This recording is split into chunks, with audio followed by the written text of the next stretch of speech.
Magkasama ba sila Adan tsaka yung mga dinosaurs? Nagkasama ba yung mga tao, pati yung mga dinosaurs nung unang panahon?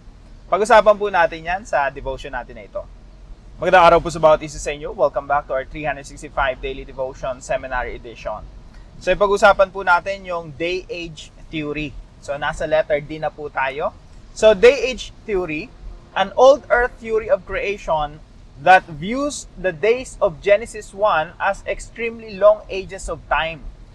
Normally po kasi sa mga churches natin, ang ipinipreach ay 7 days o 6 days lumikha ang Diyos ng lahat ng bagay. 6 days.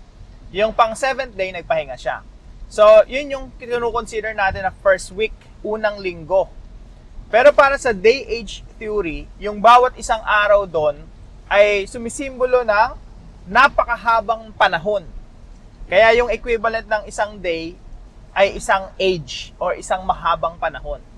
So, hindi yun literal na isang linggo lang or, 7 days.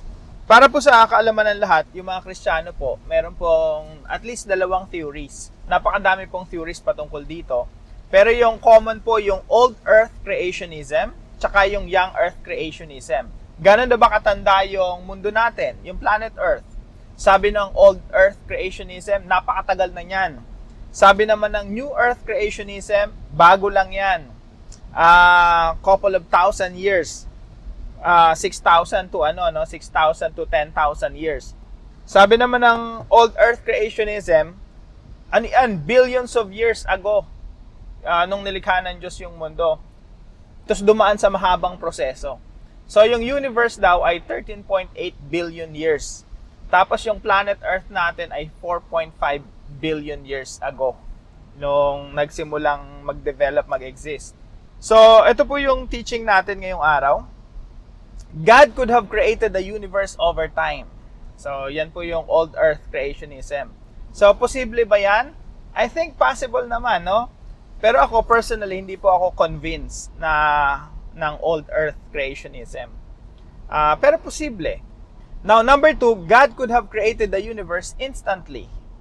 Ako po personally, naniniwala ako na nilikha ng Diyos yung lahat ng bagay instantly, yung pinakasimula. When God spoke, everything was created. So, nagsalita lang yung Diyos, hindi na yung dumaan sa napakahabang proseso ng evolution yung mga tao.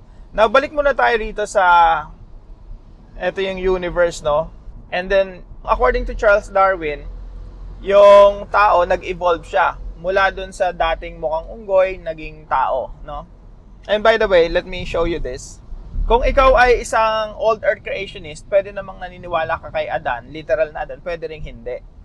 Now, sabi ng ilan, nagsimula daw tayo dito. Nakita niyo po yung chart natin, yung protocells, mga single, simple cell. Hanggang sa nag-evolve yan, kumbaga galing tayo sa mga cells, bacteria, something like that. And then later on, naging isda. And then later on, nasa tubig, may isda. Later on, nagkaroon ng amphibians. Pwede sa tubig, pwede sa lupa. Tapos yung mga nasa lupa, nag-develop, naging reptiles. Tapos naging mammals, naging monkeys. Nagkaroon ng, nag-develop hanggang sa maging tao, hanggang sa maging Homo sapiens. Tapos right now, ganito na itsura natin. So ito yung tinatawag na macroevolution. Ako, bakit ako convinced ng young earth? Kasi yung isa old earth, no, over a long period of time. Yung young earth naman na paniniwala, ito yung nilikha ng Diyos yung lahat ng bagay sa pamagitan lang ng salita. Well, yun kasi yung nakikita ko sa Bible. Sabi dito sa Hebrews chapter 11 verse 3. By faith we understand that the universe was formed at God's command, so that what is seen was not made out of what was visible. So yung Diyos nagsalita, inutusan. Sabi ng Diyos, malikha ka, at nalikha nga yung mga bagay-bagay, yung universe. Ako, naniniwala ako na pwede naman over a long period of time, pero mas convinced ako na when God spoke, instantly nalikha lahat ng bagay. Now, tingnan natin, obserbahan po natin yung mga verses sa Bible. Sabi rito sa Genesis chapter 1, and God said, let there be light, and there was light. God simply spoke. Paulit-ulit po yan. And God said, Genesis 1:6. And God said, let the waters under the sky be gathered. Verse 11, then God said, Nagsasalita lang yung Diyos. Nalilikha lahat ng bagay. Now, marami po yung mga verses, no? Verse 14, verse 20, verse 24. Now, sabi ng ilan, poetic yan eh. Hindi naman talaga literal na God spoke and then nalikha yung mga bagay-bagay. Naniniwala po ako na bagamat poetic siya, literal po yung meaning niya. Malalaman po natin yan later, no? Psalm 33 verse 6, by the word of the Lord, the heavens were made, their starry host by the breath of His mouth. Psalm 33:9, for He spoke and it came to be. He commanded and it stood firm. Isaiah 48:13, my own hand laid the foundations of the earth, and my right hand spread out the heavens. When I summoned them, nagsalita yung Diyos, they all stand up together.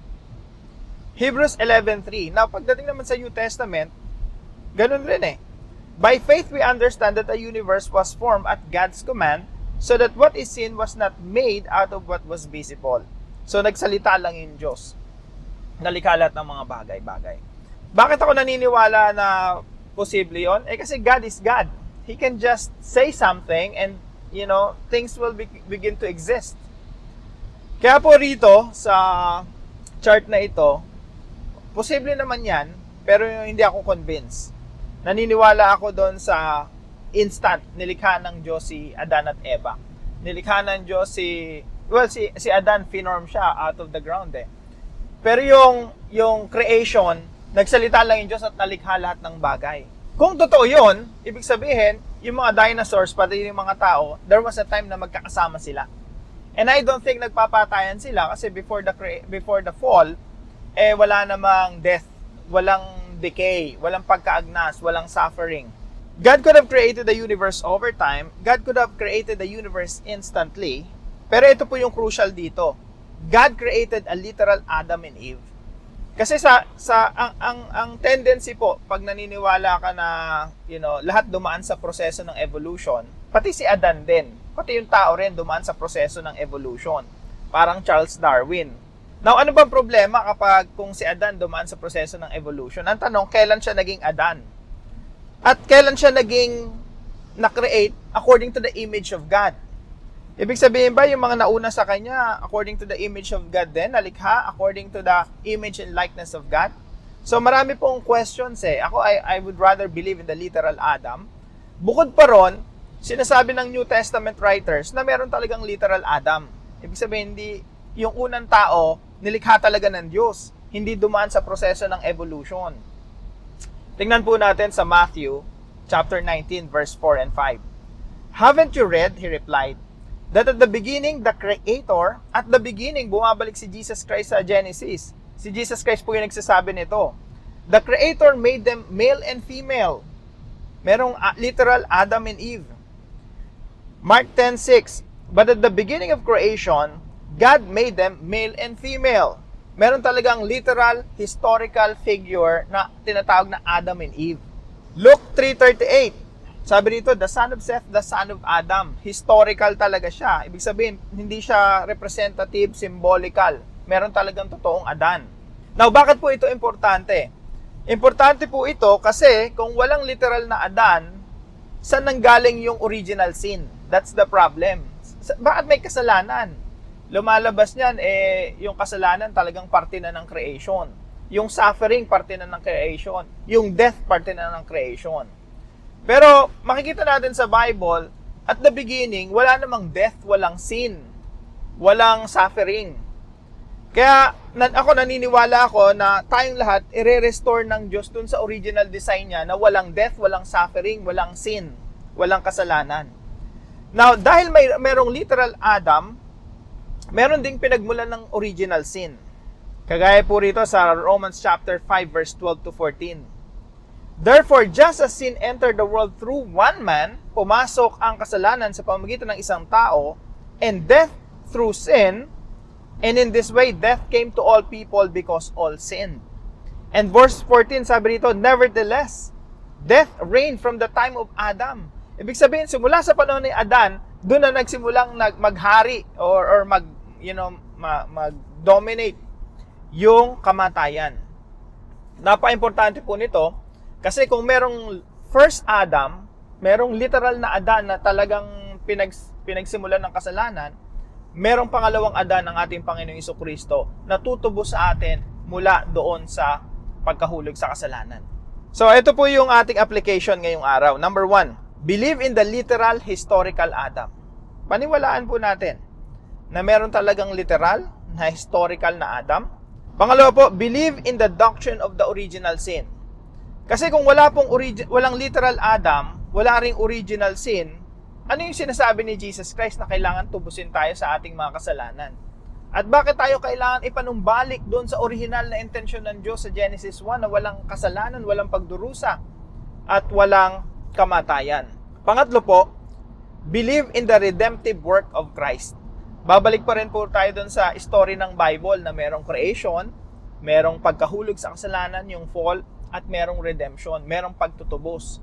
Kaya po yung buong creation na ito, lahat ng nakikita natin na resulta ng kasalanan, pagdurusa, pagkabulok, kamatayan, gera, pagsamasamahin na natin lahat ng yon, lahat po yun ay tatanggalin ng Diyos at i-restore tayo sa original design ng Diyos sa Genesis chapter 1. Kaya mahalaga po itong pinag-aaralan natin na ito para kumpleto sa isipan natin yung kabuuan ng istorya ng Bible na merong creation, merong fall, merong redemption.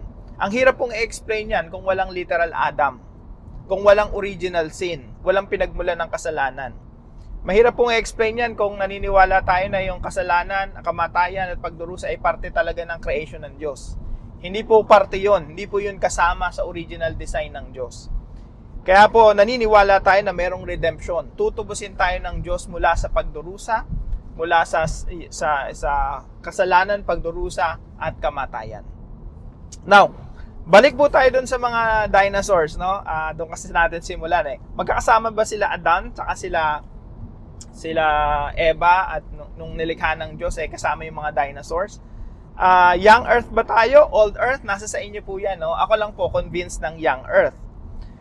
Now, si Mary Schweitzer, ito po ay isang paleontologist. Meron siyang na-discover na dinosaur bones. So sabi dito, Mary Schweitzer is an American paleontologist at North Carolina who led the groups that discovered the remains of blood cells in dinosaur fossils. Ang paniniwala po kasi ng marami, yung mga dinosaurs tsaka yung tao, magkahiwalay ng panahon. Millions of years apart. So hindi sila talaga nagtagpo.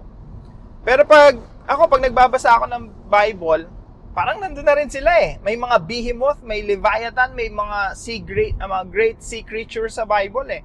And I think part sila ng mga dinosaurs na nilikha ng Diyos. Now, meron ba tayong evidence na magkasama o bago lang yung mga dinosaurs, hindi millions of years ago?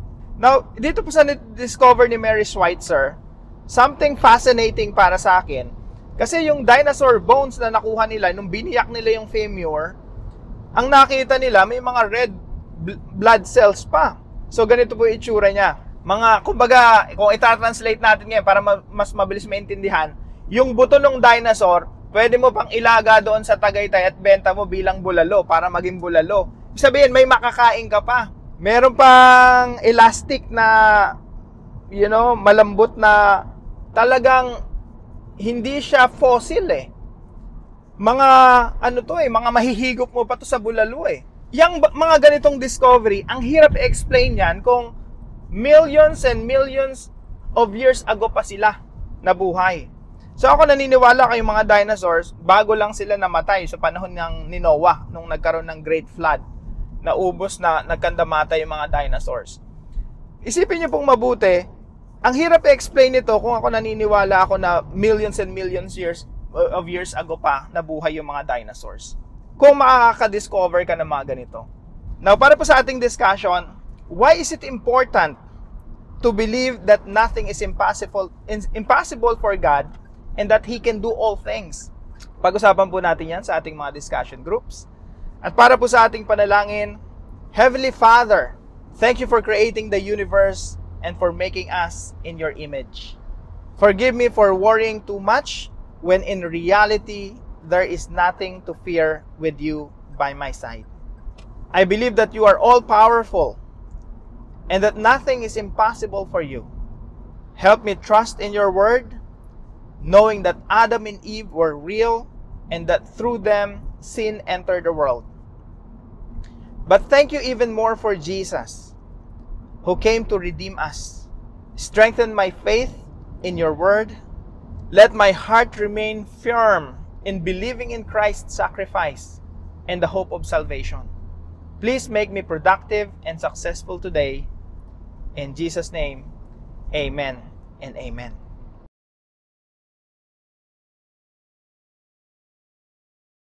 Maraming salamat po sa partner natin para sa devotion natin na ito, si Sister Divine. And gusto ko rin pong batiin ng happy birthday si Sister Janine. Palain ka ng ating Panginoon at ang iyong baby. Now, kung kayo po may natutunan sa devotion natin na ito, ipalam nyo lang po sa comment section right below this video. And please share this devotion to your family and friends. God bless you po. See you po tomorrow 5 a.m. dito sa ating daily devotions.